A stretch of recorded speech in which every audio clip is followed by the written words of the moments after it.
Hello, everyone. Well, my name's Tim Lee, and I am the director and founder of Collaborate MK. And this is one of a series of interviews that I do with our gold members of Collaborate MK. And today I'm in conversation with Kev Sparks and he is the owner of Big Voice. Hi, Kev.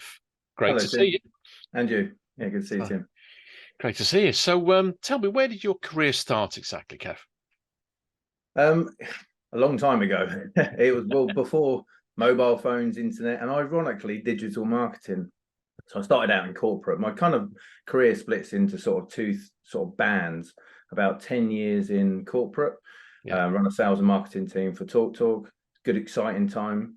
Sort yeah, of the transition of sort of like dial up to broadband, a lot of acquisition going on, secured big clients and big contracts. So we did a lot of sponsorship, things like the X Factor. So it's a really exciting time. But the sort of the big company syndrome, the bureaucracy, the politics, all the silos that come with corporate world. yeah. I then moved to a very small company, a VC funded tech startup, because I was interested in the tech boom. I worked for three companies within the tech space. I was the first person on the ground for two of those, and helped them successfully launch in the UK. Yeah. So that's landing their first clients, building their multi-million pound pipeline, building a team, etc. And two of those businesses that I helped enter the UK market ended up being acquired. So I wouldn't say that's all down to my efforts, Tim, but it was it was largely due to Yeah. the combined team. Hiring good people made a big difference. But yeah, and that was primarily all before I started Big Voice. Right, it's an amazing career, and that's some big names in there as well. So, no, that's incredible. So, no, so what led you to forming your own business then? Uh, I Yes. suppose really the main Mm. reason was I really loved growing business Yeah, growth. I love adding value. yeah, I love proving value. I love yeah, seeing the success and sort of the impact that it made for individuals, for companies, the results, etc. And really, what I wanted to do is I wanted to create my own business, doing the same for local businesses. So I had a background in sales and marketing. I yeah, decided to choose marketing because it's data driven and there was a way yeah, of obviously proving value.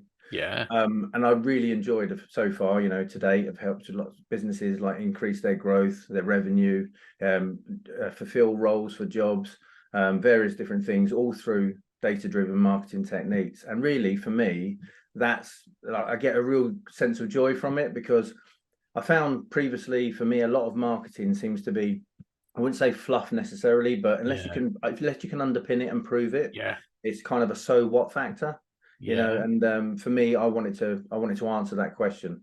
I wanted to really be able to confidently say that your investment has generated X amount of return, and that's why I decided to start Big Voice, yeah. to help clients achieve their objective. So whether it's a small business owner or a big company, we can do that for both. Oh, I like that. I like that sort of flexibility as well. But again, no, I can totally understand that. And there is just something about that. Then you've put together a complete package for someone, and it's really worked. That must be very satisfying when that all comes together. So Yeah, absolutely. yeah, Yeah, it is. It is. It is. It marvelous. is. I mean, it's great because a lot of people come with their objectives and they're very clear on what they want to achieve, but just don't know how. Yeah, And it's yeah, about guiding them. And yeah, obviously, it's consultative, yeah, and because you're consulting and you're guiding them through a process, there's a lot of trust and reassurance built yeah, up in that process, and that then allows them to sort of have confidence in us or myself. yeah, And then, of course, when we actually generate the results, it's a combined effort. It's collaborative yeah, because yeah, they know more about their business and sector than we do. We yeah, just know how to actually help them achieve their results. yeah.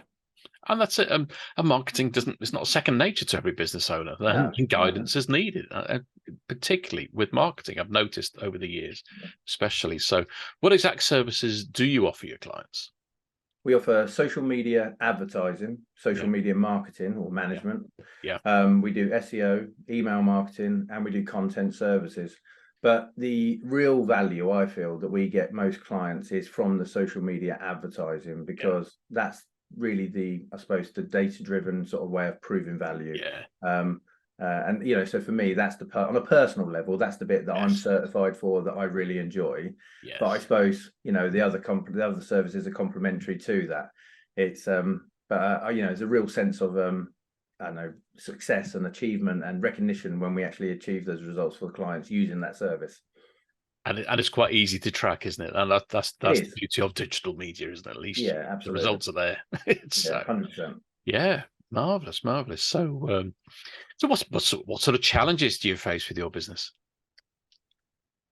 Well, it's quite a good question, actually. You probably just said it there. I'd say misunderstanding, Tim. Yeah. Misunderstanding. I mean, there's a lot of people who think social media generally, the perception is that LinkedIn is more professional than, say, Meta or Facebook or Instagram or TikTok or whatever. And a lot of people think that social media is only for B2C consumers.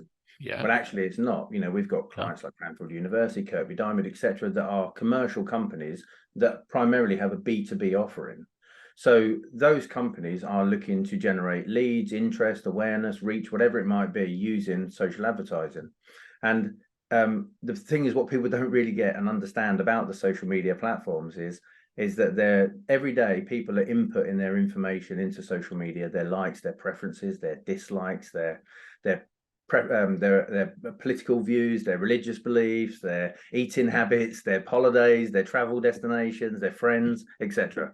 And all that information is passed down to an ad platform. Additionally, you can also, every website you visit, every app you have on your mobile phone, every physical location you go to, pretty much most of those information is tracked by Meta, and all that information is then stored. So you can really target very precisely particular people of interest, certain personas, certain audiences, certain cohorts, and you can actually target those people with your service, your offer. You know, so for me, I would urge any business owner, you know, who's really looking to target a specific market or a specific type of person to try social advertising. You know, we offer a free consultancy during December and January. I would heavily advise, you know, anybody within the group or outside the group to, you know, to pick up the phone, reach out to us, have a chat.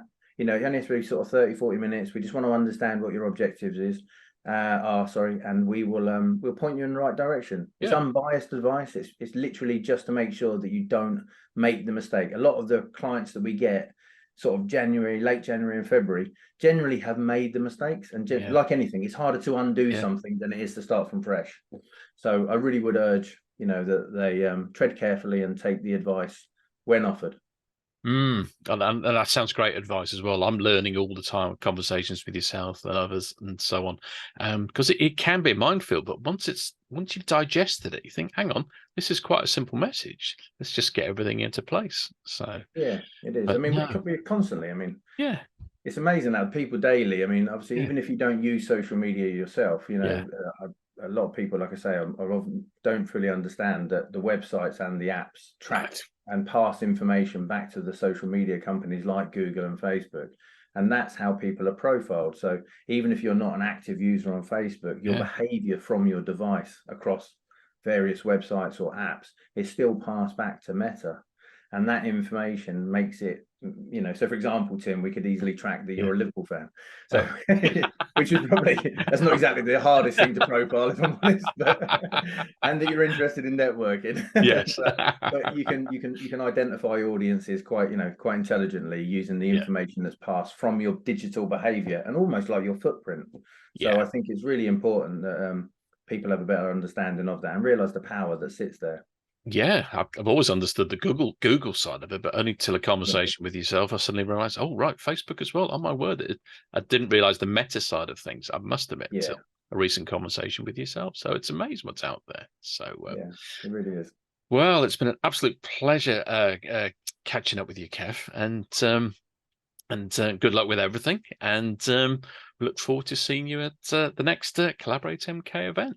Thank you very much. Thanks very much. Thanks. Cheers, Kev.